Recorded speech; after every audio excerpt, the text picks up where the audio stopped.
ദൈവം നമ്മെ അനുഗ്രഹിക്കട്ടെ. തുടർന്നുള്ള സമയം ദൈവവചന ധ്യാനം. ഞാൻ ആക്ച്വലി 13 അധ്യായം തീർത്തു എന്ന് ഞാൻ കഴിഞ്ഞ ആഴ്ച പറഞ്ഞുവെങ്കിലും ഒരു വാക്കും കൂടെ അവിടെ നിന്ന് പറയേണ്ടത് വളരെ അത്യാവശ്യമെന്ന് ദൈവാത്മാവിൻ്റെ ഹൃദയത്തിൽ പ്രേരണ തന്നതുകൊണ്ട് 13 അധ്യായത്തിൻ്റെ 14 മുതലുള്ള വാക്യങ്ങൾ, അതിൻ്റെ അവസാനത്തെ വാക്യം വരെ ചേർത്ത് കണക്ട് ചെയ്ത് ഒരു മെസ്സേജായി ഇന്ന് പറഞ്ഞ് ദൈവസന്നിധിയിലിരിപ്പാൻ താല്പര്യപ്പെടുകയാണ്. Praise the Lord. ദൈവമായ കർത്താവ് നമ്മെ അനുഗ്രഹിക്കട്ടെ. ഒരു വേദഭാഗമായി എടുത്ത് വായിപ്പാൻ ഞാൻ താല്പര്യപ്പെടുന്നില്ല. എന്നാൽ അതിൻ്റെ ചരിത്ര പശ്ചാത്തലങ്ങളും അതിനോട് ചേർന്ന് സംഭവിച്ച കാര്യങ്ങളും ഞാൻ ഓർപ്പിപ്പാൻ താല്പര്യപ്പെടുകയാണ്. വാക്യങ്ങൾ മുഴുവനായി വായിച്ച് സമയം ഞാൻ വേർതിരിക്കുന്നില്ല. എങ്കിലും പ്രധാനപ്പെട്ട കാര്യങ്ങൾ ഓർപ്പിക്കുമ്പോൾ ആ വാക്യങ്ങളോട് ചേർന്ന് നമുക്ക് വായിപ്പാനിടയായി. I would like to turn your attention to Acts chapter 13 verses 14 onwards. We will be reading certain important verses from those passages. 13 അധ്യായത്തിൻ്റെ 14 മുതൽ 41 വരെയുള്ള വാക്യങ്ങളുടെ ആരംഭം അവർ പെർഗയിൽ നിന്ന് പുറപ്പെട്ടു എന്ന് ആരംഭിച്ചുകൊണ്ടാണ് ആരംഭിക്കുന്നത്. പാഫോസിൽ നിന്ന് അവർ കപ്പൽ നീക്കി പംഫുല്യ ദേശത്തിലെ പെർഗയ്ക്ക് ചെന്നു എന്ന് അവിടെ വായിക്കുകയാണ്. When we read from 13 to 41, we see that they journey, Paul and his party, they sailed from Paphos and they came to Pergia in Pamphylia. അന്ത്യോക്യയിൽ അവർ ദൈവസന്നിധിയിൽ ദൈവാലയത്തിൽ കടന്നു ചെന്ന് ദൈവത്തെ ആരാധിച്ചു, ശുശ്രൂഷിച്ചു എന്നുള്ള കാര്യം നമുക്ക് കാണുവാനായി കഴിയുന്നു. And we see that when they reached the place Antioch, they went and they were in the synagogue on the Sabbath day and they preached. ഏഷ്യയിൽ സുവിശേഷം പ്രസംഗിക്കുന്നതിൻ്റെ ഫസ്റ്റ് സ്റ്റോപ്പ് ആയിരുന്നു അന്ത്യോക്യയിൽ എന്ന് നമുക്കറിയാം. And now we understand that the first stop that they had in Asia was Antioch, where they ministered the word of God. അവിടെ വളരെ അനുഗ്രഹീതമായ ഒരു ശുശ്രൂഷ കർത്താവിൻ്റെ ദാസന്മാരിലൂടെ ദൈവം ചെയ്തെടുപ്പാനിടയായി. We also see that it was a blessed ministry that the Lord was enabled to enable the men of God to do that. അതിൻ്റെ geography പഠിച്ചു കഴിഞ്ഞാൽ സമുദ്രനിരപ്പിൽ നിന്ന് 3600 അടി ഉയരത്തിലാണ് ഈ സ്ഥലം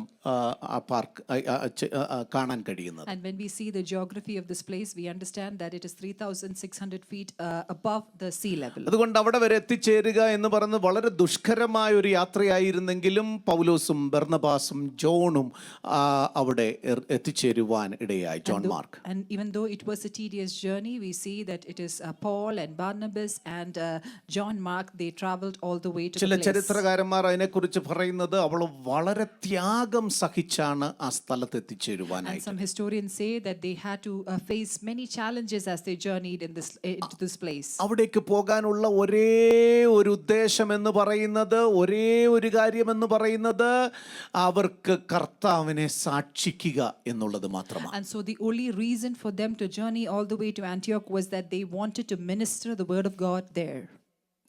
ഒരു മാസ്റ്റർ പ്ലാനിലൊന്നും അല്ല അവരവിടെ പോയത്. They did not have any master plan when they went there. സാധാരണഗതി നമ്മളൊരു മീറ്റിംഗ് ക്രമീകരിക്കുമ്പോൾ അല്ലെ കടന്നു പോകുമ്പോൾ നമ്മളൊരു പ്ലാൻ ചെയ്യാറുണ്ട്. So usually when we conduct a meeting or when we go for a meeting, we know that there will be a plan or an agenda for this meeting. അതിനു വേണ്ടിയുള്ള ഒരു പരിശീലനമോ അതിനു വേണ്ടിയുള്ള ഒരു ഗൈഡൻസ് ഒക്കെ നമ്മൾ എടുത്തുകൊണ്ടാണ് പോകുന്നത്. So we usually receive training for it and we receive guidance before we go for this program. എന്നാൽ പൗലോസിനെ സംബന്ധിച്ചിടത്തോളം അങ്ങനെയുള്ള പ്ലാൻസ് ഒന്നും അവിടെ കാണാൻ പറ്റുന്നില്ലെങ്കിലും ഒരു വാക്ക് അവിടെ എഴുതിയിട്ടുണ്ട്, പരിശുദ്ധാത്മാവ് അവരെ അവിടേക്ക് കൊണ്ടുപോയി. But when we see about this journey with Paul and the party, we see that they did not have any pre-plans, but rather we see that it was the Holy Spirit that led them to this place. എന്തിനാ പരിശുദ്ധാത്മാവ് അവരെ കൊണ്ടുപോകുവാനായിട്ടിടയായി? So what was the reason for Holy Spirit to enable them to go to this land? ഒരു സിനഗോഗിൽ പ്രസംഗിച്ചിരുന്നെങ്കിൽ പെട്ടെന്ന് തന്നെ അതിന്റെ ഫലം കാണാൻ പറ്റുമായിരുന്നു. If they were ministering in a synagogue, we would know that the fruit of that ministry would have been seen very fast. ചർച്ചിനകത്ത് പ്രസംഗിക്കുമ്പോൾ കഴിഞ്ഞ ആഴ്ച ഓർപ്പിച്ചതുപോലെ നാം റെസ്പോണ്ട് ചെയ്യും, പ്രസംഗത്തിന് സ്തോത്രം ഹല്ലേലൂയ പറയും. ആമേൻ. ആ മുഖഭാവം കാണുമ്പോൾ അറിയാം ആ വചനങ്ങൾ ഏറ്റെടുക്കുന്നുണ്ട് എന്ന് മനസ്സിലാക്കും. എന്നാൽ ഇങ്ങനെയുള്ള ഒരു പ്രദേശത്തേക്ക് എന്തിനാണ് അപ്പോസ്തലനായ പൗലോസിനെയും ബർന്നബാസിനെയും ആമേൻ അവിടേക്ക് അയപ്പാനിടയായത്? We know that if the word of the Lord is ministered within the church premises, we know that people will accept it. But now we see that they go to a different land and they ministered the word of God in that place. അവിടെയും ചെന്ന് കഴിഞ്ഞ് അവരൊരു ശബത്ത് നാളിൽ പള്ളിയിൽ പോയി എന്ന് എഴുതിയിട്ടുണ്ട്. And we also see that on the day of Sabbath they went to the synagogue. അവിടെ ഒരു ആമേൻ അതിഥിയായി കടന്നു എന്ന് വചനം പഠിപ്പിക്കാൻ അവർക്കൊരു അവസരം കിട്ടിയത് വളരെ സന്തോഷം തന്നെ. And they feel very glad because they were considered as a guest and they were allowed to minister the word of God in the synagogue. എന്നാൽ അവിടെ നിന്ന് അവരെ ദൈവാത്മാവ് പുറത്തു കൊണ്ടുവന്നിട്ട് പറഞ്ഞു, ഇനി നിങ്ങളുടെ മിനിസ്ട്രിക്ക് ഞാനൊരു വ്യത്യാസം വരാൻ പോകും. But there we see that the Holy Spirit prompted them to move from this place, and Holy Spirit prompts them that they have to do a different ministry from now on. 13 അധ്യായത്തിന്റെ 15 മുതലുള്ള താഴേക്കുള്ള വാക്യങ്ങൾ വായിച്ചു കഴിയുമ്പോൾ അവരെ ദൈവാത്മാവ് മറ്റൊരിടത്തേക്ക് അയക്കാൻ പോവുകയാണ്. And when we read from verses 15, we see that they are being moved from this place to a different place by the Holy Spirit. അവർക്കൊരു വാഗ്ദാനപരമായ ഇൻവിറ്റേഷൻ കിട്ടുകയാണ്. And now we see that there is a promise and an invitation that they receive. ന്യായപ്രമാണവും ആമേൻ പ്രവാചക പുസ്തകവും ഒക്കെ പഠിച്ച് വായിച്ച് പഠിപ്പിച്ച് synagogue അധികാരികൾക്ക് ആമേൻ എല്ലാം കൊടുത്തു കഴിഞ്ഞിട്ട് അവസാനം അവരെ കുറിച്ച് പറയുന്ന, സഹോദരന്മാരെ, നിങ്ങൾക്ക് ഞങ്ങൾക്കോട് എന്തെങ്കിലും പ്രോത്സാഹനം പറയാനുണ്ടെങ്കിൽ എന്ന് പറയുമ്പോൾ അപ്പോസ്തലനായ പൗലോസ് എഴുന്നേറ്റ് നിന്ന് കൈകൊണ്ട് ആംഗ്യം കാണിച്ചിട്ട് പറയുന്നു, ഇസ്രായേൽ പുരുഷന്മാരും ദൈവഭക്തരുമായ നിങ്ങൾ എല്ലാവരും ശ്രദ്ധിക്കുക. And now we see that as Paul and the party, they go and they read the law and the prophets to the rulers of the synagogue. They ask them whether they have any word of exhortation to the group of people there. And there we see that Paul, along with his members, they stand up and they say, men of God, this is what you got to listen to. എന്നെ ഏറ്റവും അധികം ചിന്തിപ്പിക്കാനിടയായി തീർന്ന കാര്യം ഇതാണ്. This is something that made me think a lot. എന്തിനാ അവിടെ Israel പുരുഷന്മാരെ എന്ന് വിളിക്കാനിടയായി? Why is it being referred to as men of Israel? ഭക്തന്മാരായ ദൈവമക്കളെ എന്ന് വിളിച്ചാൽ കുഴപ്പമില്ലായിരുന്നു. He could have called as devout men of God. രണ്ട് ചേർത്ത് വിളിക്കുക, ഇസ്രായേൽ പുരുഷന്മാരെ ദൈവഭക്തന്മാരുമായുള്ളവരെ. We see that there are two terms that are being referred to them. One is men of Israel and you who fear God. Listen. എന്താണ് ഇത് തമ്മിലുള്ള ഒരു connection? What is the connection between these two phrases? സാധാരണ ഒരു പ്രാർത്ഥനയ്ക്കോ ഒരു വചന പഠനത്തിനോ പഠിപ്പിക്കുന്നതിനോ അവൻ Israel മക്കളെ എന്ന് വിളിച്ചു തുടങ്ങുന്ന പഠന പരിപാടിയൊന്നും നമുക്കില്ല. And usually when we learn the scripture, when it is being explained to us, we don't hear that they are the people who are listening to it are called as men of Israel. എന്നാൽ അവർക്കൊരു വേദി ലഭിച്ചപ്പോൾ അവർ തുടങ്ങുന്നത് ആമേൻ ദൈവഭക്തന്മാരെ എന്ന് പറഞ്ഞല്ല, അവർ തുടങ്ങുന്ന പഴയ നിയമത്തിലെ ആമേൻ ദൈവത്തിന്റെ ദാസന്മാരെ ചൂണ്ടിക്കാണിച്ചുകൊണ്ടാണ്. And now when they receive a platform to minister the word of God, we see that they refer to them based on the Old Testament, and that's why they refer to them as men of Israel. ഇവിടെ പോയി അങ്ങനെ സംസാരിക്കണമെങ്കിൽ ദൈവത്തിന് അവരെ കുറിച്ച് ഒരു ദേശമുണ്ടായിരുന്നു. And now if they go there and they refer to these men and they speak like this, we understand that God had a purpose behind this. അപ്പോസ്തലനായ പൗലോസിന്റെ ശുശ്രൂഷയുടെ രീതി അനുസരിച്ച് താൻ ചെയ്യുന്നത്, അവിടെ കടന്നുപോയി ആ ഒരു അവസരം വരുന്നത് വരെ കാത്തിരുന്നിട്ട് രണ്ട് കൈകൾ ഉപയോഗിച്ച് അതിനെ സ്വീകരിച്ചിട്ട് ആമേൻ പിന്നെ അവൻ ആമേൻ ആ ദൈവവചനം ആ വേദിയിൽ ശക്തമായി പ്രസംഗിക്കുകയാണ്. When we assess the way how Paul the apostle he ministers, we understand that he waits for a turn for him to minister the word of God, and once he receives it, he accepts it, and then he does his താൻ ministry. Wait ചെയ്തിരുന്നിട്ട് ലഭിച്ച അവസരം താൻ ശക്തമായി ഉപയോഗിക്കാൻ പോവുകയാണ്. And once he received this opportunity that he waited for, he is going to use that with full strength. മറ്റു ഭാഷയിൽ പറഞ്ഞാൽ ദൈവത്തിന്റെ സുവിശേഷം പ്രസംഗിക്കാനുള്ള വാതിൽ സ്വർഗ്ഗത്തിലെ ദൈവം അവർക്ക് തുറന്നു കൊടുക്കുകയായിരുന്നു. Another word we could say that God himself opened the doors for them to minister the word of God. തുറക്കുമെന്ന് നമ്മൾ പലപ്പോഴും ഓർത്ത് വിഷമിച്ചിരിക്കുമ്പോൾ ഇന്ന് പകൽ ദൈവാത്മാ വിളിച്ചു പറയട്ടെ, പ്രാർത്ഥനയോടെ ആയിരുന്നാ മതി, ദൈവം തന്നെ അതിന്റെ വാതിൽ നമ്മെ തുറന്നു തരുവാനിടയായി. And when we think that how will this door open in front of us, now the Holy Spirit is reminding us today that he himself will open the door for us. പക്ഷേ അവർക്കറിയത്തില്ല എങ്ങനെ തുടങ്ങണം, എങ്ങനെയാണ് ഈ തന്ത്രപരമായ ഈ നഗരത്തിൽ ഇത് ചെയ്യേണ്ടതെന്ന്. പക്ഷേ അവരെ ദൈവാത്മാവ് അവരെ ശക്തീകരിച്ചു എന്നാണ് അവിടെ എഴുതിയിരിക്കുന്നത്. And here we see that they do not know what tactics they have to use, but now we see that the Holy Spirit strengthens them to do this ministry for ഈ Christ. ജനത്തെ ആമേൻ യേശുവിന്റെ ആമേൻ വചനം എങ്ങനെ പങ്കിടാം പ്രസംഗിച്ചിടാൻ കഴിയുമെന്ന് അവർക്കൊരറിവുമില്ല. കാരണം അവർ ഇതുവരെ പ്രസംഗിച്ച ശൈലിയിലല്ല ഇപ്പോൾ അവർ വന്നിരിക്കുന്നത്. And to this group of people, they do not know how to minister because they have never done this before, and because of that they do not have any idea how to take it forward. പക്ഷേ പരിശുദ്ധാത്മാവ് അവരെ ബലപ്പെടുത്തുവാനായി. But we see that the Holy Spirit strengthens them. ഇന്ന് പകൽ ദൈവസന്നിധിയിലിരിക്കുന്ന ദൈവമക്കളോട് വിളിച്ചു To the പറയട്ടെ, children of God, let me remind you this. നാം ആയിരിക്കുന്ന സാഹചര്യങ്ങൾ, നാം ആയിരിക്കുന്ന മേഖലകൾ, നാം ആയിരിക്കുന്ന ജോലി സ്ഥാനങ്ങൾ, നമുക്ക് ദൈവം കാണിച്ചു തന്ന രാജ്യത്ത്, നമ്മൾ ആയിരിക്കുന്ന പട്ടണത്തിൽ എങ്ങനെ ദൈവത്തെ അറിയിപ്പാൻ നമുക്ക് അറിയില്ല എന്ന് വിചാരിക്കുന്നോ, അവിടെ സ്വർഗത്തിലെ ദൈവത്തിൻ്റെ പരിശുദ്ധാത്മാവ് നമുക്ക് വേണ്ടി വാതിൽ തുറന്നു തരും.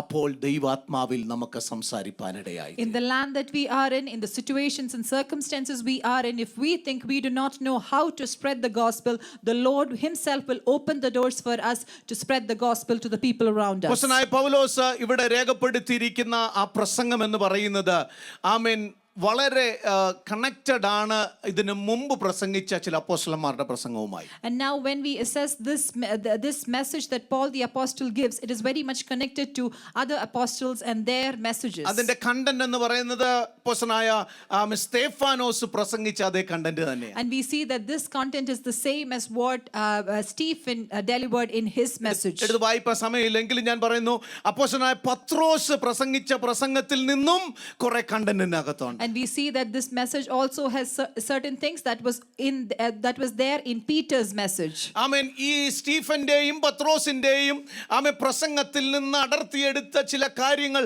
അദ്ദേഹം ഇവിടെ ക്ലിയർ ആയിട്ട് ഉപയോഗിക്കുന്നുവെന്ന് നമുക്ക് മനസ്സിലാക്കാൻ പറ്റും. Now we see that Paul, as he ministers, he uses certain things from Stephen's message and Peter's message, and he brings it together and delivers to the people. ചിലപ്പോൾ നമുക്ക് തോന്നും, എന്തിനാ ഇങ്ങനെ ഇവരുടെ ഒക്കെ പ്രസംഗം നമ്മൾ പ്രസംഗിക്കുന്നത്. Sometimes we would think, why do we give the message of another person? നമ്മൾ ചില പ്രസംഗങ്ങൾ കേട്ടാ പറയത്തില്ലേ, അത് ഇന്ന ആള് പ്രസംഗിക്കുന്നത് ഞാൻ കേട്ടിട്ടുണ്ട്. And now certain times when we hear a message, we would say that I have heard it from a previous ചിലപ്പോൾ from നമ്മൾ അവരുടെ someone പ്രസംഗം else. കടമെടുത്ത് പ്രസംഗിക്കുകയായിരിക്കാം ചില സമയങ്ങൾ. Maybe in certain times we are borrowing that message and we are delivering it on our own. ദൈവാത്മാവിനോട് ഞാൻ ഈ ഒരു ചിന്ത ഷെയർ ചെയ്യുമ്പോൾ എന്നെ ദൈവാത്മാവ് പ്രേരിപ്പിച്ച ഒരു ഘടകം എന്തെന്നറിയാമോ? And while I am sharing this message, there is one thing that the Holy Spirit prompted me. പൗലോസ് എന്തിനാ സ്തേഫാനോസ് പ്രസംഗിച്ച പ്രസംഗത്തിന്റെ കണ്ടന്റ് ഇവിടെ തന്നെ കൊണ്ടുവരുന്നത്? Why is Paul using the content of Stephen's message in his message? പത്രോസ് പ്രസംഗിച്ച പ്രസംഗത്തിന്റെ കണ്ടന്റ് എന്തിനാ പൗലോസ് ഇവിടെ കൊണ്ടുവരുന്നത്? Why is the content of Peter being used in his message? ദൈവാത്മാവ് എനിക്ക് തന്ന മറുപടി എന്താണെന്നറിയാമോ? Do you know what is the answer the Holy Spirit gave me? പ്രസംഗം മാത്രമല്ല, സ്തേഫാനോസ് അന്ന് പ്രസംഗിച്ചാരംഭിച്ച ഒരു പ്രാർത്ഥന കൂടെയുണ്ട്. ഈ ജനം ദൈവത്തെ അറിയണമെന്ന്. അതുകൊണ്ട് ആ പ്രാർത്ഥനയുടെ പരിണിത ഫലമാണ് സ്തേഫാനോസ് വിളിച്ചു പറഞ്ഞ അതേ പ്രസംഗം, ഇസ്രായേൽ മക്കളെ കുറിച്ച് താൻ പ്രാർത്ഥിച്ച് ആരംഭിക്കുന്ന ആ പ്രസംഗമായി മാറുന്നത്. And here we understand that it was just not the message that Stephen gave, it was also a prayer that he had, and it is the answer to that prayer that is happening right now, and the gospel is being shared to the men of നമ്മൾ Israel. ഇടയ്ക്കൊക്കെ പറയുമ്പോൾ പറയത്തില്ലേ, pastor പ്രസംഗിച്ചപ്പോൾ പറഞ്ഞത്, ശിവബ്രദർ പ്രസംഗിച്ചപ്പോൾ പറഞ്ഞത്, ഇന്നയാള് പ്രസംഗിച്ചപ്പോൾ നമ്മൾ പറയുന്ന ഭാഗം നമ്മൾ വീണ്ടും ഷെയർ ചെയ്യുന്നതിന്റെ കാരണം, അന്ന് അവര് പ്രസംഗിച്ചപ്പോൾ പ്രാർത്ഥിച്ചൊരുക്കി കൊണ്ടുവന്ന ദൈവവചനത്തിന്റെ കണ്ടിന്യൂവേഷൻ നടക്കണമെങ്കിൽ അത് തന്നെ ചിലയിടങ്ങളിൽ പ്രസംഗിക്കേണ്ടതായി വരുന്നു. അത് ദൈവാത്മാവിന്റെ ഒരു നിയോഗമായി കാണുവാനിടയാകെ. And that is why we oftentimes we refer to different other people's message, because that is how we continue the work of the Spirit in us. സ്തേഫാനോസും പത്രോസും പ്രാർത്ഥിച്ച് ആരംഭിച്ച ശുശ്രൂഷ ഇപ്പോൾ പൗലോസ് കണ്ടിരിക്കുകയാണ്. And it was a ministry that Stephen and Peter had taken, and now we see that Paul is continuing it. എവിടെ നിന്നാ തുടങ്ങിയെന്നറിയാമോ? Do you know from where did they start? ഈജിപ്തിൽ നിന്ന് തുടങ്ങുകയാണ്. And it starts from Egypt. ദൈവം ഈജിപ്തിൽ നിന്ന് ഒരു ജനതയെ വിളിക്കുകയാണ്. And we see that there is a group of people who are being called from Egypt. ഒന്നും ചെയ്യാൻ കഴിവില്ലാത്ത നിസ്സഹായരായ ഒരു കുറേ ജനം. And we see that these people, they do not have any might, and they do not have anything to do. അവർ അടിമത്തത്തിൽ കിടന്ന് തളർന്ന ഒരു കൂട്ടം ജനം. And this group of people, they are in slavery and they have no strength. അവർക്ക് ഒരു തീരുമാനം എടുക്കാൻ സ്വാതന്ത്ര്യമില്ലാതിരുന്ന ഒരു കൂട്ടം ജനം. And they did not have the right to take any decisions. പക്ഷെ ഒരു കാര്യം ഓർത്തുകൊള്ളണം. But one thing you have to remember. ദൈവം അവരെ സ്നേഹിച്ചു. But the Lord loved them. ദൈവത്തിന്റെ കൃപ അവരുടെ മേൽ വ്യാപരിപ്പാനിടയായി. And the grace of the Lord was poured upon them. അപ്പോസ്തല പ്രവൃത്തി 13-ാം അധ്യായം അതിന്റെ 17 വാക്യത്തിൽ ഇങ്ങനെ എഴുതിയിരിക്കുന്നത്, ഇസ്രായേൽ ജനത്തിന്റെ ദൈവം നമ്മുടെ പിതാക്കന്മാരെ തിരഞ്ഞെടുത്തു. അങ്ങനെങ്കിൽ ആ ദൈവം ആരുടെ ദൈവം എന്ന് പ്രൂവ് ചെയ്യുന്നത് ഇസ്രായേൽ മക്കളുടെ ദൈവമായിരുന്നു. And that is why in verses 17 we see that the God of this people chose our fathers, and because of that now we understand that he is the father of this people too. അവിടെ ഇങ്ങനെ ആ വാക്യം എഴുതിയിരിക്കുന്നത്. And that is why it is written. അവരെ തിരഞ്ഞെടുക്കുക മാത്രമല്ല, It was not just that they chose him. മിസ്രയീം ദേശത്തിന്റെ പ്രവാസ കാലത്ത് അവരെ ദൈവം വർദ്ധിപ്പിപ്പാനിടയാ. And we see that they were increased in number while they were in Egypt. പോരാ, ദൈവം ഉയർത്തിയ ഭുജത്താൽ അവരെ അവിടെ നിന്ന് ദൈവം പുറത്തു And കൊണ്ടുവരുവാനിടയാ. it is just not that, but we also see that an uplifted arm, he brought them out of the ഇന്ന് പക place. ദൈവസല്ല ഇരിക്കുന്ന ദൈവമക്കളെ, To the children of God, let me tell you, എന്നെയും കുറിച്ച് ദൈവത്തിന് ഒരു പ്ലാൻ ഉണ്ട്. for you and I, God has a plan. എന്നും അടിമത്തത്തിൽ കിടക്കാൻ ദൈവം God ആഗ്രഹിക്കുന്നില്ല. does not want us to be in the times of slavery എന്നും forever. തകർന്നു കിടക്കാൻ ദൈവം God ആഗ്രഹിക്കുന്നില്ല. doesn't want us to be in times of destruction ഉയർന്നു forever. വരാൻ ദൈവത്തിന്റെ ഉയർത്തിയ കരം നമുക്ക് വേണ്ടിയുണ്ട്. Because there is an uplifted arm of God that is there for us to rise us. ദൈവത്തിന്റെ കരത്തെ കുറിച്ച് ഇങ്ങനെ പറയുന്നേ, And this is what we know about the hand of God. ദൈവത്തിന്റെ റൈച്ചസ് റൈറ്റ് ഹാൻഡ് അവൻ ഉയർത്തിയാൽ നിശ്ചയമായും എന്നെയും നിങ്ങളെയും അവൻ ഉയർത്തിക്കൊണ്ടുവരുവാനിടയായി. The Lord uses his righteous right hand to lift us up. ഇവിടെ ക്രിസ്തുവിനെ അറിയാത്ത ഒരു കൂട്ടം ജനത്തിന്റെ നിസ്സഹായ അവസ്ഥയെ കണ്ടുകൊണ്ട് പൗലോസ് അവൻ തന്റെ കേൾവിക്കാരോട് ശക്തമായി പറയുന്നത്, ഇസ്രായേൽ അങ്ങനെയായിരുന്നു, അവർ അടിമത്തത്തിലായിരുന്നു, എന്നാൽ അവരെ യഥാർത്ഥത്തിൽ പുറത്തു കൊണ്ടുവരുവാൻ ഉയർത്തിയ കരം ദൈവം അവർക്ക് വേണ്ടി നീട്ടി അവരെ ഈജിപ്തിൽ നിന്ന് പുറത്തു കൊണ്ടുവന്നു.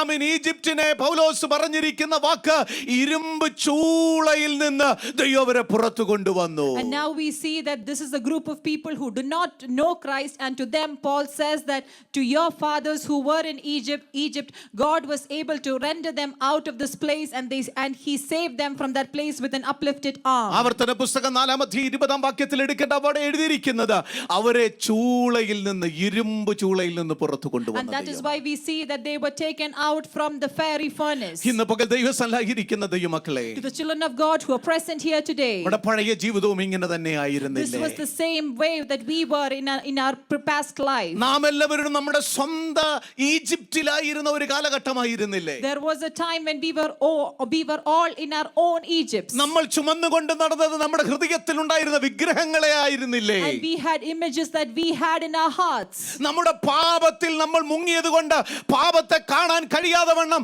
നമ്മുടെ കണ്ണ് അന്ധന്മാരെ പോലെ ആയി പോയില്ലേ? And we were drenched in sin, and we did not know what is the right thing for us. പൂർണ്ണമായും ഒന്നും ചെയ്യാൻ കഴിയാത്ത ഒരു സാഹചര്യത്തിൽ ഒന്നും അസാധ്യമല്ല എന്ന രീതിയിൽ നമ്മൾ ആയിപ്പോയില്ലേ? And there were times when we were helpless and we did not know what we can do next. നാം വചനം പറയുന്നു, നാം എല്ലാം പാപത്തിൽ മരിച്ചവരായിരുന്നു എന്ന്. And that is why the word of the Lord says that we were all dead in sin. പാപികൾ കടന്നു പോകേണ്ട നരകത്തിലേക്ക് പോകേണ്ട നമ്മെ അന്ന് അവന്റെ കരം പിടിച്ചുയർത്തിയെങ്കിൽ ആ റൈച്ചസ് റൈറ്റ് ഹാൻഡ് ഇന്നും നമുക്ക് വേണ്ടി ഉയർന്ന് തന്നെ നിൽക്കുന്നു. ഇന്ന് പകൽ അവൻ ആശ്രയിക്കുന്ന തന്റെ ജനത്തെ ഉയർത്താൻ കഴിവുള്ള കരം ഇന്നും അവൻ ജീവനുള്ള ദൈവത്തിന്റെ കരമായി നമുക്ക് വേണ്ടി പ്രത്യക്ഷപ്പെടുകയാണ്. And even now we have that righteous right hand that was able to save us from the drench of sin, and now we are saved because of that grace that we have from him. ഈജിപ്തിൽ നിന്ന് നമ്മെ പുറത്തു കൊണ്ടുവന്ന ദൈവത്തിന് കരങ്ങൾ അടിച്ച ഒരു മഹത്വം കൊടുക്കാൻ തയ്യാറാകുമോ? സ്വാതന്ത്ര്യത്തോടെ ദൈവത്തെ ആരാധിപ്പാൻ ദൈവം നമുക്ക് കൃപ നൽകിയില്ലേ? The Lord has given us the freedom to worship him in truth and spirit. ഈജിപ്തിൽ നിന്ന് പുറത്തു കൊണ്ടുവന്നു. First is that they were taken out from the land Paulose of പറയുന്ന Egypt. രണ്ടാമത്തെ പോയിന്റ് അവരെ മരുഭൂമിയിൽ നിന്ന് പുറത്തു കൊണ്ടുവന്നു. And next point that he says that God took them out from the desert.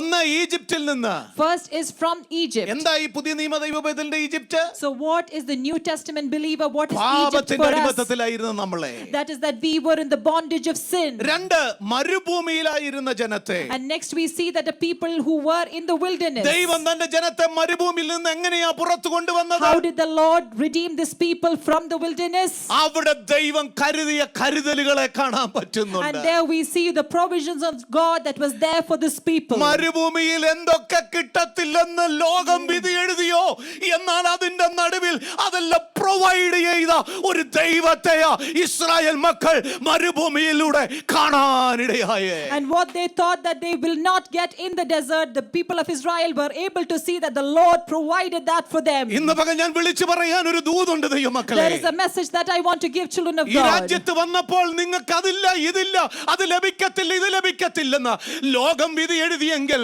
ഈ മരുഭൂമി യാത്രയിൽ നിങ്ങൾക്ക് വേണ്ടിയതെല്ലാം കരുതി വെച്ച ഒരു ദൈവമാ ഈ രാജ്യത്ത് നിങ്ങളെ കൊണ്ടുവന്നതെന്ന് വിശ്വസിക്കുന്ന ദൈവമക്കൾ ദൈവത്തെ ഒന്ന് മഹത്വപ്പെടുത്തുവാനിടയായി തീരട്ടെ. Amen. Hallelujah. നമ്മുടെ പ്ലാനിനകത്ത് ഇതെല്ലാം കരുതി വെച്ചാ കൊണ്ടുവന്നേ? When we came here, did we have the plan for all of this? അല്പം പൈസ കൊണ്ടായിരിക്കും നിങ്ങൾ വന്നേ. Maybe we had some money with us. അല്പം വസ്ത്രം കൊണ്ടായിരിക്കും നിങ്ങൾ വന്നേ. Maybe we had some clothes with us. അല്പം ആഹാരം കൊണ്ടായിരിക്കും നിങ്ങൾ വന്നേ. Maybe we had food with us. അതെല്ലാം തീർന്നു പോയ കാലം.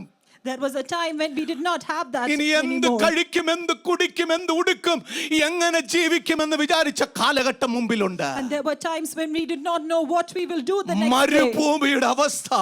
And that was the time of wilderness. ആരും സഹായിക്കത്തില്ലെന്ന് ചിന്തിച്ച കാലഘട്ടം. And that was the time when we thought that there is no one to help us. ഒരു ഗ്ലാസ് വെള്ളം തരാൻ മനുഷ്യരില്ലെന്ന് വിചാരിച്ച കാലഘട്ടം. And that is the time when we thought that we will not have anyone to give us ഒരു water. വീട്ടിലും കയറ്റത്തില്ല എന്ന് ചിന്തിച്ച ഒരു കാലഘട്ടം. And then we thought that no one will allow us to enter their ഇന്ന് homes. ദൈവം നടത്തിയ വിധങ്ങളെ ഓർത്താൽ, ഈ മരുഭൂമിക്കകത്തും ദൈവത്തിന്റെ പദ്ധതി വെളിപ്പെട്ടത് ഓർത്താൽ ഇവിടെ വെറുതെ ഇരുന്ന് മടങ്ങിപ്പോകാൻ ആർക്കും കഴിയത്തില്ല. ദൈവത്തെ സ്തുതിച്ചേ മതിയാവുകയുള്ളൂ. And when we think of the ways in which the Lord led us during that wilderness, there is no way than to praise and glorify the നമ്മൾ Lord. ദൂതന്മാരെ നേരിട്ട് കണ്ടവരാണ്. We have seen angels with our eyes. കഴിഞ്ഞ രാത്രി ദൂതന്മാരെ ഒന്ന് prescribe ചെയ്യുവാനിടയായി.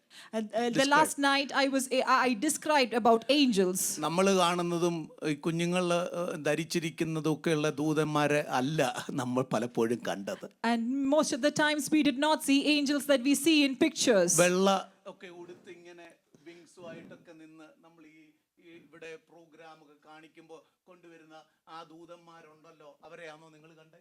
And is it those angels that we see when children presented with white robes and with the wings?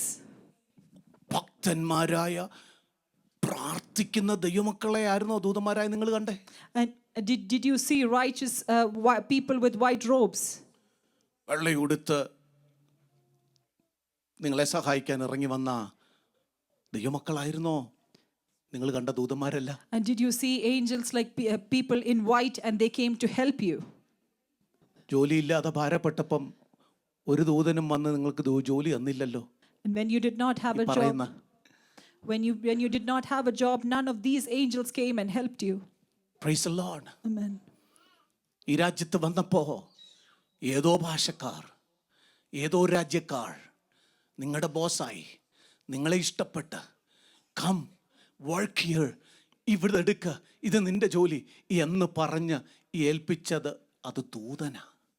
And now when you came to this land, when your boss gave you the job and when they welcomed you to that place, it was that an angel. വഴിയിലൂടെ നടന്ന് തണുപ്പത്ത് നടന്നു പോകുമ്പോൾ ഒരു jacket ഇല്ലാതെ നടന്നു പോകുന്നവരെ കണ്ടിട്ട് നിങ്ങൾക്കൊരു ജാക്കറ്റ് പുതച്ചോ എന്ന് പറയാൻ തന്നിട്ടുണ്ടെങ്കിൽ അതൊരു ദൂതനാ. And when you're walking in the cold and you did not have a jacket, and if someone offers you a jacket, that man is an angel. വഴിയിൽ നിന്ന് വിറയ്ക്കുമ്പോൾ നിങ്ങളെ ചേർത്ത് നിർത്തിയിട്ടുണ്ടെങ്കിൽ അതൊരു ദൂതനാ. And when you were shivering in the cold, if someone came and helped you, that man is an angel. കാലങ്ങൾ കഴിയുമ്പോൾ ദൂതനെയൊക്കെ നമ്മൾ അങ്ങ് മറന്നുപോകും. And as times pass by, we forget those angels. ജോലി മേടിച്ചു തന്ന ദൂതനെ മറന്നുപോകും. And we forget the person who helped us വീട് കാണിച്ചു to തന്ന get a job. മറന്നുപോകും. And we forget the person who helped us buy a house. Hallelujah. വാഹനം തന്ന ദൂതനെ മറന്നുപോകും. And we forget the angel who gave us a car. Hallelujah. Amen. എനിക്കൊരു കഥ അറിയാം. അവിടെ I know a story. ഞങ്ങളോട് കൂടെ badminton കളിക്കുന്ന ഒരു ദൈവ പൈതലുണ്ടായിരുന്നു. There was a son of God who played badminton with us. And someone would have to go and pick him up to play badminton. he has a car license, പക്ഷേ പുള്ളിക്ക് വണ്ടിയില്ല. but he did not have a car. ഒരു ഹിന്ദു മനുഷ്യൻ ഇദ്ദേഹത്തിൻ്റെ ബുദ്ധിമുട്ട് കണ്ടിട്ട് ഒരു 7,000-8,000 രൂപ, എത്ര രൂപ വരില്ലേ, പണമുള്ള വിലയുള്ള ഒരു വണ്ടി അദ്ദേഹത്തിന് ഫ്രീ ആയിട്ട് കൊടുത്തു. And a man from a Hindu faith, he gave him a car that was worth $7,000 or $8,000. ഒരു കാര്യം പറയാം, പിന്നെ അദ്ദേഹത്തെ കളിക്കാൻ കണ്ടിട്ടില്ല. But after that, we've never seen him come for playing. വണ്ടി കിട്ടി കഴിഞ്ഞപ്പോൾ പിന്നെ പുള്ളി തന്നെ വന്നിട്ടില്ല. അതിന് മുമ്പ് ഞങ്ങളൊക്കെ പോയി പിക്ക് ചെയ്തുകൊണ്ട് കളിക്കാൻ. Once he received the car, he never came for the game. പക്ഷെ വണ്ടി കിട്ടി കഴിഞ്ഞപ്പോൾ പുള്ളി, പക്ഷേ അതൊരു ദൂതനായിരുന്നു. But that was an angel. ഇന്ന് പകൽ ദൈവസന്നിധിയിലായിരിക്കുന്ന ദൈവ പൈതലേ, To the children of God who are present here today, മരുഭൂമി യാത്രയ്ക്കകത്ത് നിന്റെ കാൽ തളരാൻ ദൈവം അനുവദിച്ചില്ല. and in your journey in the wilderness, the Lord did not allow your feet to slumber. വചനം പറയുന്നത് നിന്റെ ചെരുപ്പ് തേഞ്ഞു പോകാൻ ഇല്ലേ, ബെൻസ് താഴോട്ടുള്ള വാക്ക്, നിന്റെ ചെരുപ്പ്, കാലിലെ ചെരുപ്പ് തേഞ്ഞു പോകാൻ ദൈവം അനുവദിച്ചില്ല. And the word of God says that he did not allow your sandals to be worn out. Hallelujah. നിന്റെ വസ്ത്രം ചെറുതാകാൻ ദൈവം അനുവദിച്ചില്ല. The Lord did not allow your clothes to become small. ഈ മരുഭൂമിക്കകത്ത് വെള്ളം കിട്ടാതെ നീ മരിച്ചു വീഴേണ്ട സ്ഥാനത്ത് നീ തളർന്നു പോകാൻ ദൈവം അനുവദിച്ചില്ല. And even though there was chances for you to thirst and die in this wilderness, the Lord did not allow that ചില to happen. ദൂതന്മാർ നമുക്ക് വേണ്ടി ഇറങ്ങി വന്ന് നമ്മെ വിടുവിച്ച വിധങ്ങളെ നമ്മൾ മറന്നു പോകരുത്. And we should not forget the angels who came and helped us during these times. Hallelujah. Praise the Lord. നമ്മൾ പ്രതീക്ഷിച്ചു ഇവിടെ നിന്ന് സഹായം വരും, ഇവിടെ നിന്ന് സഹായം വരും, ഇവിടെ നിന്ന് സഹായം വരും. And there were places that we expected that we will receive help from.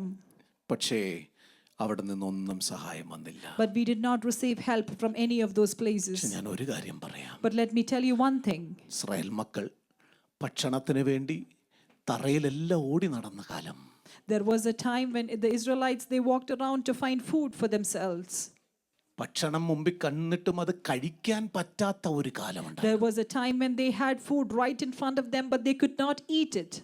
അനുവദിക്കാത്ത ഒരു ഫറവോൻ ഉണ്ടായിരുന്നു. Because there was a time when they had a Pharaoh who did not allow them to eat. ഇങ്ങനെ തപ്പി ഫുഡുമായി നടക്കുമ്പോൾ, ഫുഡ് തപ്പി നടക്കുമ്പോൾ കഴിക്കാൻ ആഗ്രഹത്തോടെ വിശപ്പോടെ നടന്നപ്പോൾ കർത്താവ് വിളിച്ചിറക്കിയ മരുഭൂമിക്കകത്തൂടെ കൊണ്ടുപോയി ഇസ്രായേൽ മക്കൾ താഴേക്കല്ല ഇപ്പൊ നോക്കുന്നേ, അവർ മുകളിലേക്കാണ് നോക്കുന്നേ. And even though there was a time like that, when they get into the wilderness, the Lord enabled them to look to the heavens for the food. സ്വർഗ്ഗത്തിൽ നിന്നുള്ള മന്ന ദൈവം അവർക്ക് കൊടുക്കുകയാണ്. And the Lord gave them manna from above.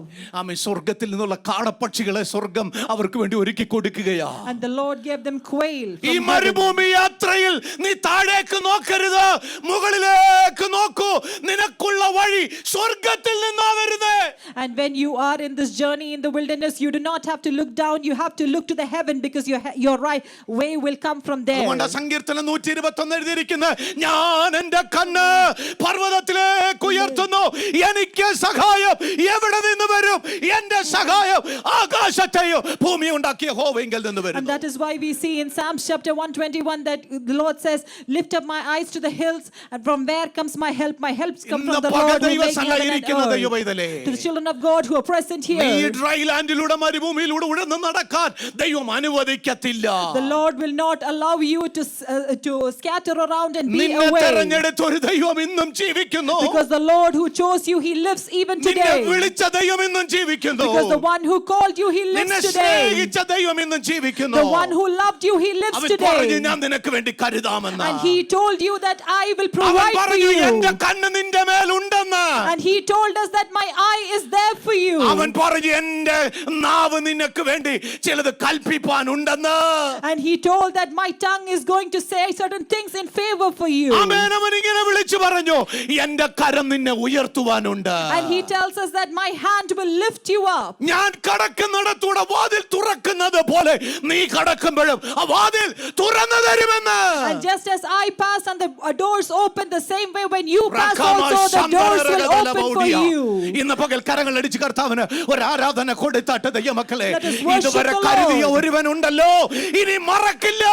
അവൻ അവന്റെ രാജ്യത്തെത്തുന്നത് വരെയും കരുതുവാൻ സർവശക്തനായ And the one who provided for you till now, he will not forget you and he will provide you for you forever. Hallelujah. Amen. ഒന്ന് അവരെ എവിടെ നിന്ന് കൊണ്ടുവന്നു? First, from where did they come out? എവിടെ നിന്ന് കൊണ്ടുവന്നു? From where? ഒന്ന് ഈജിപ്തിൽ നിന്ന്. They were brought out from Egypt. രണ്ട് The second place. മരുഭൂമിയിൽ നിന്ന്. Next is from the wilderness. മൂന്ന് The third place. ഞാൻ വാക്യങ്ങൾ വായിക്കാൻ സമയമില്ലാത്തതുകൊണ്ട് വേഗത്തേക്ക് പോകുന്നേ. മൂന്ന് ആമേൻ 40 വർഷം ദൈവം അവരെ മരുഭൂമിയിൽ സഹിച്ചു എന്ന് എഴുതിയിരിക്കുന്നത്. And we see that the Lord enabled them to be there for 40 years in the wilderness. ദൈവം അവരെ സഹിച്ചു എന്ന് പൗലോസ് പറയുമ്പോൾ എന്തോ ഒരു അർത്ഥം അതിനകത്തുണ്ടല്ലേ.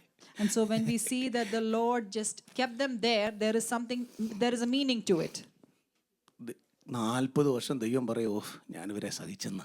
And we see that the Lord himself, we see nursing father, he was a nursing father to them and he bore them. അവരെ എങ്ങനെ സഹിച്ചു? So what do we mean by this? ഒരു കമന്ററി പറയുന്നത് പൗലോസ് അത് പറയുന്നത് ഒരു രസകരമായ രീതിയിൽ പറഞ്ഞെന്നേ ഉള്ളൂ. And a commentary says that this was in a very colloquial way that Paul mentioned this. അതിന്റെ ഭാഷയിൽ ഇന്നത്തെ നമ്മുടെ ഭാഷയിൽ പറഞ്ഞാൽ In our language we could say, ചിലപ്പോൾ നമ്മെ നോക്കി ദൈവം ഇത് തന്നെ ആയിരിക്കും പറയുന്നത്. maybe he will look at us, the Lord himself will look at us and say the same. കഴിഞ്ഞ 15 വർഷമായിട്ട് ഇവനെ ഞാൻ സഹിക്കുക. And I am taking care of him for the past 15 years. കഴിഞ്ഞ 20 വർഷമായിട്ട് ഇവനെ ഞാൻ സഹിക്കുക.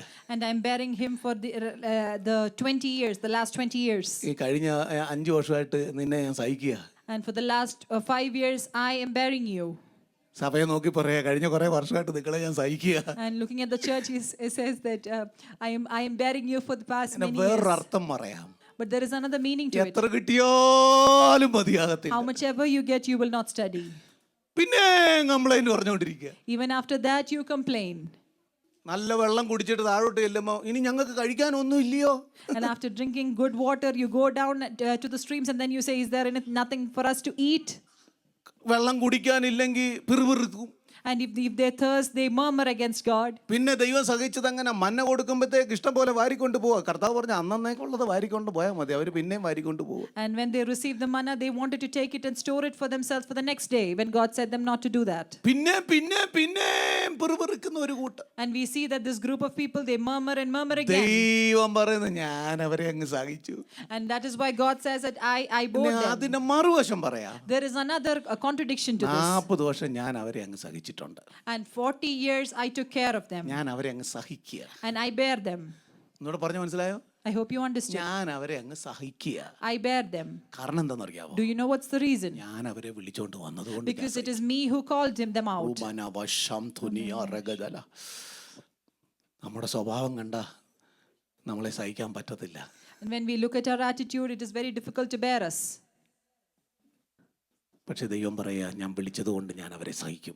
But God says that because I called him out, I will bear him. 40 വർഷം ദൈവം അവരെ സഹിച്ചു. And 40 years he bore them. 40 വർഷം കഴിഞ്ഞപ്പോൾ ദൈവം തന്റെ പ്രവൃത്തി വെളിപ്പെടാൻ തുടങ്ങി. And after that the work of the Lord was there. ഞാൻ ഇങ്ങനെ ചിന്തിപ്പാനിടയായി. I thought this in this manner. 4 ദിവസം കൊണ്ട് കയറി ചെല്ലേണ്ട സ്ഥലത്ത് 40 വർഷം നടത്തിയ ദൈവത്തിന് പറ്റി ഇതുപോലത്തെ ഒരു അബദ്ധം വേറെ ഒന്നുമില്ല.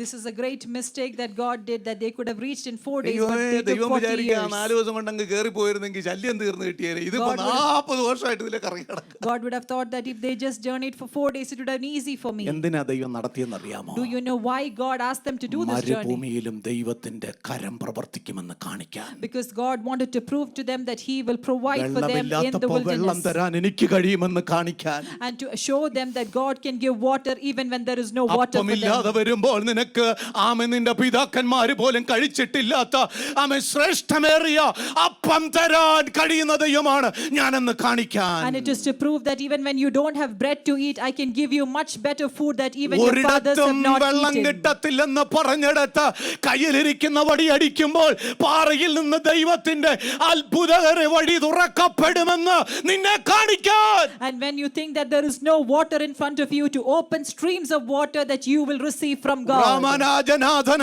വൈശന്തന ഇന്ന് പക വിളിച്ചു പറയട്ടെ, നിന്നെ 40 വർഷം സ്വർഗം സഹിച്ചെങ്കിൽ അതിന്റെ പിന്നിൽ ദൈവത്തിന് പരമപ്രധാനമായ ഒരു ഉത്തരവാദിത്വവും ഉദ്ദേശവും ഉണ്ടെന്ന് വിശ്വസിക്കുന്നത് ഈ മക്കൾക്കായി സ്തോത്രം. And I thank the Lord for the people who believe that there was a plan and purpose for them to journey for this 40 years. മൂന്നാമത് എവിടെ നിന്ന് കൊണ്ടുവന്നറിയാമോ? And the third place, ദൈവം കനാനിലേക്ക് കൊണ്ടുവരികയാണ്. and next we see that they are being journeyed to Canaan. ഒന്ന് എവിടെ നിന്ന് കൊണ്ടുവന്നു? From which place? ഈജിപ്തിൽ നിന്ന് കൊണ്ടുവന്നു. From Egypt. രണ്ട് എവിടെ നിന്ന് കൊണ്ടുവന്നു? Next from വിൽഡർനെസ്സിൽ നിന്ന് കൊണ്ടുവന്നു. next from the wilderness. മൂന്ന് അവരെവിടേക്ക് കൊണ്ടുപോയി? And next to what destination they have? കനാനിലേക്ക് കൊണ്ടുപോയി. It is to Canaan. 13:19 13 verses 19. Canaan ദേശത്തിലെ 7 ജാതികളെ ഒടുക്കി അവരുടെ ദേശം അവർക്ക് അവകാശമായി വിഭാഗിച്ചു കൊടുത്തു. അങ്ങനെ ഏകദേശം 450 സംവത്സരം കഴിഞ്ഞു. And we see that he destroyed 7 nations in the land of Canaan. He distributed their land to them by allotment, and now we see that it was 450 years for all this to happen. കീഴടക്കാൻ തുടങ്ങിയതാ. And from then onwards they were able to conquer. Israel മക്കളുടെ ചരിത്രം ഞാൻ പറയുന്നത്. And this is the history of the people of Israel. അന്ന് 7 എണ്ണത്തിനെ ദൈവം ഒതുക്കി വെച്ചിട്ട് ഇവർക്ക് ആ ദേശം കൊടുത്തു. And we see that at that time God destroyed 7 nations and gave the land of Canaan to them. വാദിച്ച് നിന്ന 7 എണ്ണത്തിനെയും ദൈവം തകർത്തു.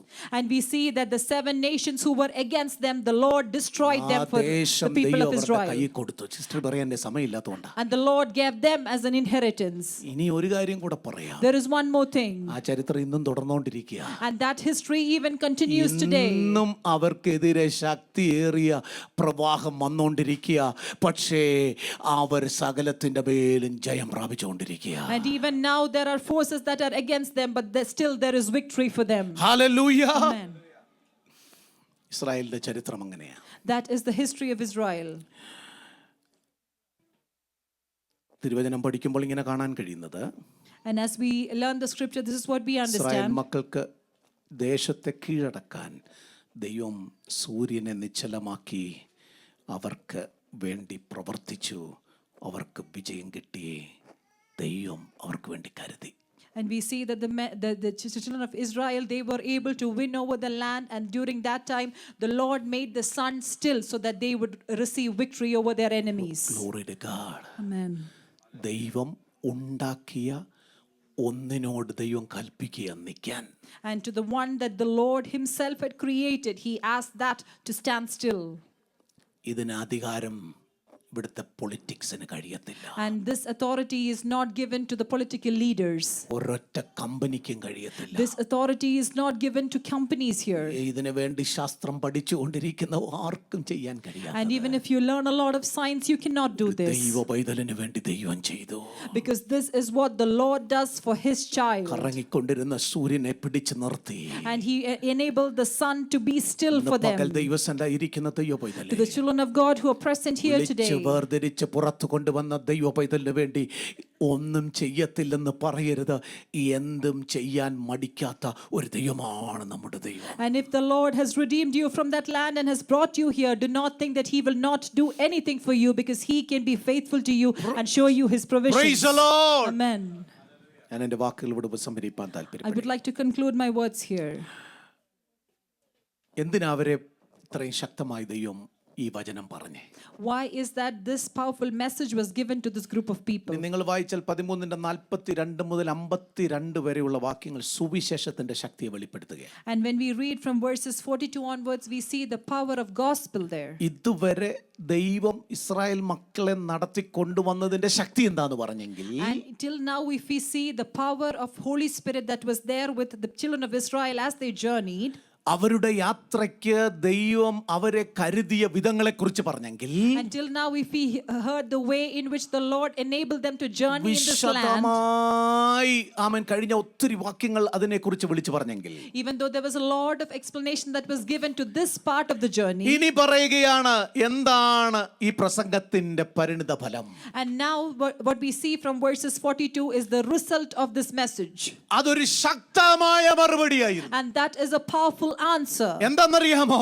Do you know what is it? ദൈവവചനം ഇന്നും പ്രവർത്തിക്കുന്നുവെന്ന് അവർക്ക് വെളിപ്പെടുത്തി And കൊടുക്കുകയാണ്. this was able to prove it out to them that the word of God works even today. സുവിശേഷത്തിന് ഇന്നും അതേ ശക്തി തന്നെ ഉണ്ടെന്ന് പൗലോസ് അവിടെ വെളിപ്പെടുത്തി കൊടുക്കാൻ And ആഗ്രഹിക്കുകയാണ്. Paul was able to prove that the power of the gospel is there even today. 5 point ഉണ്ട്, ഞാൻ വേഗത്തിൽ പോയിന്റ് മാത്രം പറഞ്ഞേക്കാം. There are 5 points that I would like to ഒന്ന്, mention. തന്റെ പ്രസംഗത്തിന്റെ കൺക്ലൂഷനിൽ ഇതിങ്ങനെയാ വരുന്നത് content. And the conclusion of his message says so. ആമേൻ. ഒന്ന്, സുവിശേഷത്തിന് ആളുകളെ ഇന്നും ആകർഷിക്കാൻ കഴിയും. And the gospel can attract people to it. കാരണം യെശയ്യാ പ്രവാചകന്റെ പുസ്തകം 55:11 ഇങ്ങനെ പറയുന്നു, എന്റെ വചനം അത് ഞാൻ വിതച്ചത് അത് വെറുതെ മടങ്ങി വരികയില്ല, അത് അതിന്റെ ഫലത്തോടെ അതിന് ഇഷ്ടമുള്ളത് ചെയ്യാൻ അത് നിറവേറുവാൻ മടങ്ങി വരും. And in prophet Isaiah he says that the word that I have sown will not come back to me, it will do its work and then return back. ദൈവവചനം എങ്ങനെ പ്രവർത്തിക്കുന്നു എന്ന് ഈ ജനത്തിന്റെ നടുവിൽ, ജാതികളുടെ നടുവിൽ വെളിപ്പെടുത്താൻ ദൈവം And ആഗ്രഹിക്കുന്നു. the Lord wanted to show them how the word of the Lord works for them amongst the people. പിതാവ് എനിക്ക് നൽകുന്നതെല്ലാം എന്റെ അടുക്കൽ വരും, എന്റെ അടുക്കൽ വരുന്നവനെ ഞാൻ ഒരിക്കലും തള്ളിക്കളയുകയില്ല. And whatever God wants that will come to me, and whoever God wants will come to me, and I will not reject യോഹന്നാന്റെ them. സുവിശേഷം 6:37 ആ വാക്യം കാണാൻ And കഴിയുന്നത്. we see that in John chapter 6 verses 36. ഇന്ന് പകൽ ദൈവസന്നിധിയിലിരിക്കുന്ന ദൈവമക്കളെ, To the children of God who are present here today, നമ്മൾ ദൈവത്തിന്റെ സ്നേഹത്തിൽ ആകർഷിക്കപ്പെടുകയും ആ കൃപയിൽ ആകർഷിക്കപ്പെടുകയും ചെയ്തതുകൊണ്ട് ഇന്ന് പകലും സ്വർഗം പറയുന്നു, ആ വചനം മാറത്തില്ല, ആ സുവിശേഷം നിങ്ങളിൽ ഇന്നും കത്തിജ്വലിക്കും. and because we were attracted to this love and grace of God that even works today, and the gospel works from us. അവിടെ വചനം പ്രസംഗിച്ചപ്പോൾ അവിടെ ഇങ്ങനെ എഴുതിയിരിക്കുന്നത്, കൂടുതൽ ആളുകൾ ആകർഷിക്കപ്പെട്ട് അവർ രക്ഷയിലേക്ക് വരുവാനിടയായി. And that is why the word says that when this gospel was being spread, people were able to be attracted to it, ദൈവം and many came പാപികളുടെ to know the കണ്ണ് Lord. തുറന്നു കൊടുക്കുവാനിടയായി. And because of this, the eye of the sinners were open. ഇന്ന് പകൽ ദൈവസന്നിധിയിലിരിക്കുന്ന ദൈവമക്കളെ, The children of God who are present here today. Number 1 Paul പറയുന്നു, ദൈവവചനത്തിന് ഇന്നും സുവിശേഷത്തിന് ഇന്നും ജനത്തെ ആകർഷിക്കാൻ So the കഴിയും. first thing that Paul says is that the gospel can attract people even today. നാം ഇന്ന് വിചാരിക്കുന്നു നമുക്ക് എന്ത് ചെയ്യാൻ പറ്റുമെന്ന്. Now today we think, what can we do? ദൈവം നമ്മുടെ പ്രാർത്ഥന കേൾക്കുന്ന ദൈവമാണ്. Our God answers our prayer. നമ്മുടെ ഉപവാസത്തെ കാണുന്ന ദൈവമാണ്. Our God sees our fasting. നമ്മുടെ സുവിശേഷ പ്രവർത്തനങ്ങളെ അറിയുന്ന ദൈവമാണ്. Our God knows our missionary works. അത് മുഖാന്തരം അനേക അന്ധന്മാരുടെ കണ്ണുകളെ ദൈവം തുറക്കാനിടയാകും. And because of that, God will open the eyes of many blind men. തിരുവചനം നമ്മെ ഇങ്ങനെ പഠിപ്പിക്കുന്നു, And this is what the word of God teaches ഒരുവൻ us. പ്രസംഗിക്കാതെ ആര് കേൾക്കും? If no one ministers to us, how will we know? ആമേൻ. ഒരുവൻ കേൾക്കാതെ എങ്ങനെ വിടുവിക്കപ്പെടും? And without a person hearing it, how will he be delivered? പ്രാർത്ഥനയും ഉപവാസവും കൊണ്ട് ആരും വിടുവിക്കപ്പെടത്തില്ലെന്ന് മാത്രമല്ല, ആമേൻ, ശക്തിയില്ലെന്ന് മാത്രമല്ല, ആമേൻ, അത് മുഖാന്തരം ഒരു സുവിശേഷ പ്രവർത്തനത്തിന് നമുക്കൊരു ശക്തിയായി അത് മാറണം. And now we understand that prayer and fasting is needed, and that is the power for us to spread the gospel to the അതുകൊണ്ട് people around മാത്രം us. ഇരിക്കാനല്ല, But we should not be ആ confined to Shakti it. പ്രാപിച്ച് സുവിശേഷ പ്രവർത്തനത്തിനായി നാം ഇറങ്ങിയേ And we കഴിയത്തുള്ളൂ. have to receive this power and do our ministry for God. 2, സുവിശേഷം ആളുകളെ വ്രണപ്പെടുത്തുന്നു, മുറിവേൽപ്പിക്കും. And next is that we understand that this gospel, it hurts people. ഒരാഴ്ച കഴിഞ്ഞപ്പോൾ അവിടെ എഴുതിയിരിക്കുന്നത്, ആ വചനം കേൾക്കാൻ പട്ടണം മുഴുവനും വന്നു എന്ന്. And that is why we see in verses 44 that after 1 week the whole city gathered to hear this word. Hallelujah. Amen. അങ്ങനെ ഒരു വചനം അവരെ കൊണ്ടുവരണമെങ്കിൽ, And if such a mannerism they do, and they come back to listen this word again. യഹൂദന്മാരും വിജാതീയരും എല്ലാം കൂടെ ഓടി വരികയാണ്. And now we see the Jews and the Gentiles, they come to listen to this word again. എവിടൊക്കെ നിന്റെ മുമ്പിൽ വാതിൽ കൊട്ടിയടച്ചോ, സുവിശേഷത്തിന്റെ വാതിലിനെ കൊട്ടിയടയ്ക്കാൻ ഒരു ശക്തിക്കും കഴിയത്തില്ല. Now we understand that nothing can go against the power of the gospel. അവിടെ കാണാൻ കഴിയുന്നത്, അത്രയും ജനം ഓടി വന്നപ്പോൾ സുവിശേഷം ചിലരെ വ്രണപ്പെടുത്താൻ തുടങ്ങി. And now we see that when that much multitude of people come, the gospel that they heard, some people are hurt by it. അവർക്ക് അസൂയ തോന്നാൻ തുടങ്ങി. And they become jealous. അവരതിനെ എതിർക്കാൻ തുടങ്ങി. And they began to speak against it. അവരതിനെ ശപിക്കാൻ തുടങ്ങി. And they began to curse the gospel. ദൈവാത്മാവിൽ ആളുകൾ നിറയുന്നത് കാണുമ്പോൾ ലോകം നമ്മെക്കെതിരെ തിരിയും. ആമേൻ. ശക്തിയോടെ എഴുന്നേൽക്കും, നമ്മെ എതിർക്കും, നമുക്ക് വേണ്ടി ശാപവാക്കുകൾ പറയും. And when the work of the gospel is being done, people will come against us and they will curse us and they will mock us for what we do. കാരണം അവർ ചിന്തിക്കുന്ന മറ്റൊരു ഭാഗം കൂടുണ്ട്. Because there is another side to it that ഇവർ they think. മുഴുവൻ വിളിച്ചു പറയുന്നത് അവരെ ആമേൻ കുറ്റബോധം കൊണ്ട് നിറയ്ക്കുന്ന വാക്കുകളാണ്. Because all that they say is making them guilty of what they have done. പകൽ ദൈവസന്നിധിയിൽ ഇരിക്കുന്ന To ദൈവമക്കളെ, the children of God who are present here today, ഭൂമിയുടെ അറ്റത്തോളം പോയി എന്റെ സാക്ഷികളാകുവാൻ സ്വർഗം പറഞ്ഞെങ്കിൽ, if the heavens have asked us to go to the ends of the world and be witnesses of him, പൗലോസിനോട് ദൈവാത്മാവ് പറഞ്ഞു, ഞാൻ നിന്നെ ജാതികളുടെ ഇടയിൽ ആമേൻ ആമേൻ ദൈവവചനവുമായി അയക്കുമെന്ന് പറഞ്ഞിട്ടുണ്ടെങ്കിൽ, and if God told Paul that I will send you among the Gentiles with the word of God, അത് കൽപ്പിച്ചത് ചെയ്യാൻ കഴിയുന്ന ഒരു ദൈവമാണ് നമ്മുടെ and the Lord who commanded that will enable that to happen. യഹൂദന്മാർ തള്ളിക്കളഞ്ഞതിനെ ജാതികളുടെ ഇടയിലേക്ക് പൗലോസ് കൊണ്ടുവരിക. And what the Jews rejected, we see that Paul brings that to the Gentiles. യഹൂദന്മാർ എതിർത്തതിനെ ജാതികൾ സ്വീകരിക്കുകയാ. And what the Jews they rejected, that is what the Gentiles accept. 3 സുവിശേഷത്തിന് ആളുകളെ രക്ഷിപ്പാൻ കഴിയും. And the third point is that this gospel can save people. പൗലോസ് പറയുകയാ, And that is why Paul says, ഒരു കൂട്ടം ജനം എതിർത്ത് അത് മുറിവേറ്റ് അവർ കോപാകുലരായി നിൽക്കുമ്പോൾ മറുഭാഗത്ത് ഇത് കേട്ട് സന്തോഷിച്ച് കർത്താവിനെ മഹത്വപ്പെടുത്തി ആ സുവിശേഷം സ്വീകരിക്കുന്ന ഒരു കൂട്ടം ജനം. there is a group of people who are offended by this word of God and they mock it and they reject it. There is another group of people who accept it and they are ready to receive the saving grace. യഹൂദന്മാരിൽ ചിലർക്ക് ഇതൊരു എതിർപ്പിന്റെ സുവിശേഷമായെങ്കിൽ ജാതികളായവർക്ക് ഇത് നിത്യജീവന്റെ സുവിശേഷമായി മാറി. And now we see that this gospel was not accepted by the Jews, but we see that this gospel was salvation for the Gentiles. 13:49 ഇങ്ങനെയാ വായിക്കാൻ കഴിയുന്നത്, കർത്താവിന്റെ വചനം ആദേശം മുഴുവൻ വ്യാപിപ്പാൻ. That is why in verses 39 we see that the word of God spread to all the nations. ഇന്ന് പകൽ ദൈവസന്നിധിയിൽ ഇരിക്കുന്ന ദൈവമക്കളെ, To the children of God who are present here today, ദൈവവചനം പഠിപ്പിക്കുക, you have to teach the gospel. ദൈവവചനം പ്രസംഗിക്കുക, You have to preach the word of God. ദൈവവചനം എഴുതുക. You have to write the word of God. മാത്രം ചെയ്താൽ മതി, ബാക്കി ദൈവം നോക്കിക്കൊള്ളൂ. And this is all that we have to do, and the rest God will work for us. Praise the Lord. Amen. കിട്ടുന്നിടത്തൊക്കെ പഠിപ്പിച്ചോണം. Wherever you get a chance, you have to teach the സമയം word of കിട്ടുമ്പോഴൊക്കെ God. പ്രസംഗിച്ചോണം. And when you get a time, you should preach the ഇനി word ഇത് of രണ്ടും God. കഴിയത്തിൽ എഴുതാൻ പറ്റുമെങ്കിൽ ഫേസ്ബുക്കിലും വാട്സാപ്പിലും ഇൻസ്റ്റാഗ്രാമിലും ഒക്കെ എഴുതണം. And if you can't do these two things, you can use social media platforms to write the word of ഇന്ന് പകൽ God. ദൈവസന്നിധിയിലിരിക്കുന്ന ദൈവവൈതലേ, To the children of God who are present here today, ഏൽപ്പിച്ചിരിക്കുന്ന ശുശ്രൂഷ ചെയ്തേ മതിയാവുകയുള്ളൂ. the ministry that God has ordained you for, you have to do it. ആഗ്രഹിച്ച രണ്ട് കാര്യം സുവിശേഷത്തിലൂടെ. And there are two things that God expected from this gospel. മറക്കരുത്. You should not forget. രണ്ട് കാര്യം ദൈവം ആഗ്രഹിക്കുന്നു. God desires two things from the gospel. നീ വചനം അറിയണം, You should know the നീ gospel. വചനം അറിയിക്കണം. And you have to spread this to the നീ people. വചനം അറിയണം. First is you should know the word of God. ക്രിസ്തുവിനെ അറിയാനും, to know Christ, And it is to know Christ. and to make him know, അനേകരെ അറിയിക്കുവാനും. And next is that you should make it known to the people around you. തെരഞ്ഞെടുത്ത ദൈവവൈതലിനെ കുറിച്ചുള്ള ദൈവത്തിന്റെ രണ്ട് ഉദ്ദേശം. And this is the two purpose that God has to the ഈ people who are chosen by him. ഈ പദ്ധതിയിൽ നിന്ന് ആർക്കും മാറിയിരിക്കാൻ And കഴിയില്ല. no one can move away from this mission. 4 സുവിശേഷം പീഡനം കൊണ്ടുവരുന്നു. And next is that this gospel, it brings torture. അത് കേട്ടവർ അവർക്കെതിരെ വിപരീത പ്രതികരണവുമായി വരികയാണ്. And the people who received it, they rejected it and they were trying to be offended. ദേശത്ത് കലാപം കൊണ്ടുവരികയാണ്. And they bring a lot of trouble to this place. ആ ദേശത്തെ പീഡനം ഇളക്കി വിടുകയാണ്. And we see that there's a lot of torture that they നമ്മുടെ have to ഭാഷയിൽ go പറഞ്ഞാൽ through. അവരെ ആ ജില്ലയിൽ നിന്ന് പുറത്താക്കി. In our language, we would say that they asked them to move away from the place. Praise the Lord. Amen. ഇന്നത്തെ ഭാഷയിൽ പറഞ്ഞ മതപരിവർത്തനം നടത്തി. In our language, we would say that it is the conversion of religious conversion. ദൈവസന്നിധിയിലായിരിക്കുന്ന ദൈവമക്കളെ, To the children of God who are present here today, യഹൂദന്മാരെ call പുറജാതികൾക്ക് എന്താ പ്രത്യേകത? What is the peculiarity of people who are not Jews? യഹൂദന്മാരുടെ നിന്ന് പുറത്താക്കിയെങ്കിൽ ജാതികൾക്ക് അത് രക്ഷയായി തീർന്നു. And what the Jews rejected, that became a saving grace for the Gentiles. ഈ ജാതികളുടെ സ്ഥലത്ത് നിന്ന് യഹൂദന്മാർ പുറത്തേക്ക് വിട്ടാൽ ദൈവാത്മാ അവർക്ക് കൊടുത്ത ദൂത് എന്താ അറിയാമോ?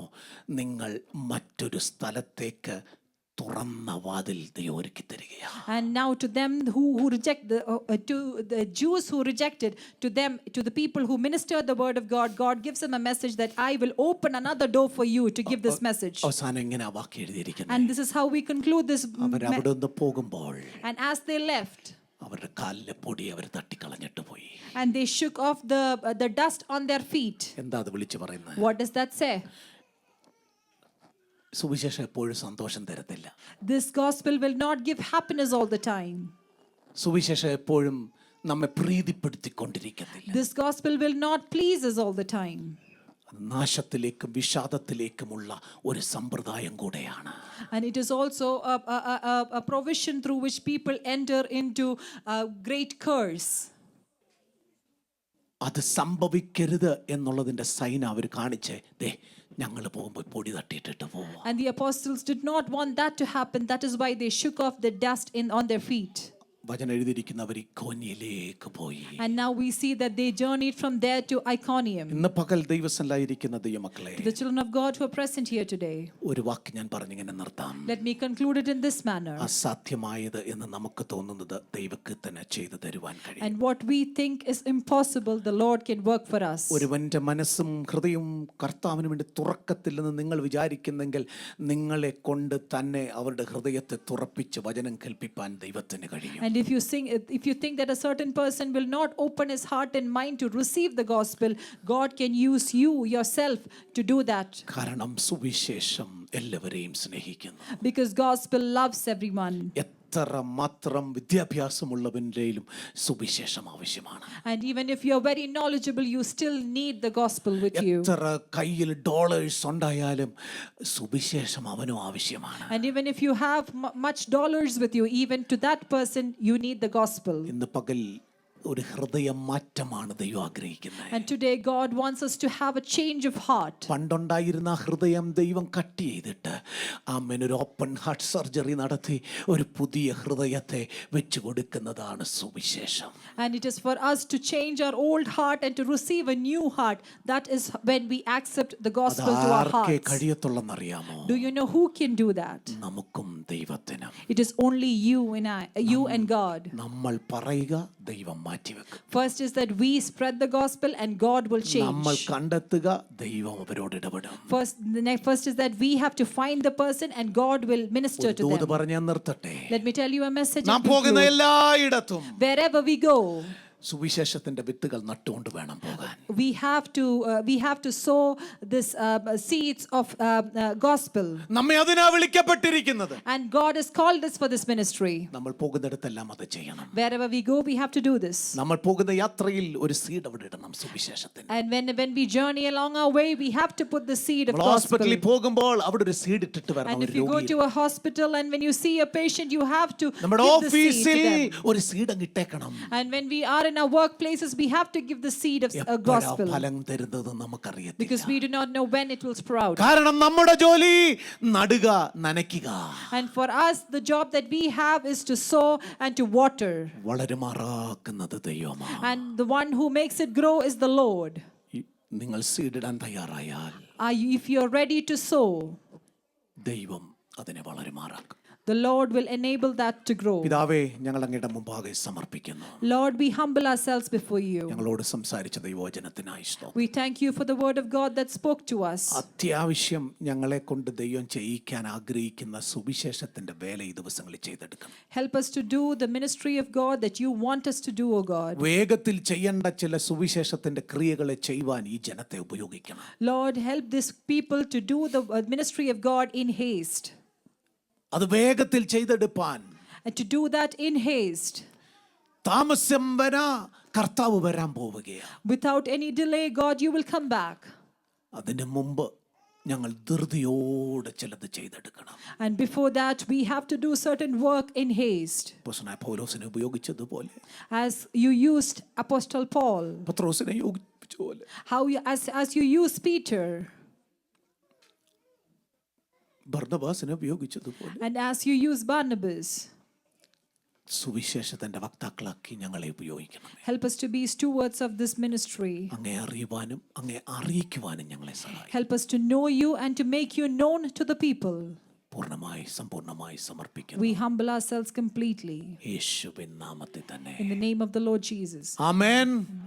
ദൈവം എല്ലാവരെയും അനുഗ്രഹിക്കട്ടെ. അനുഗ്രഹീതമായ സൺഡേ സർവീസിൽ സംബന്ധിച്ച എല്ലാവർക്കും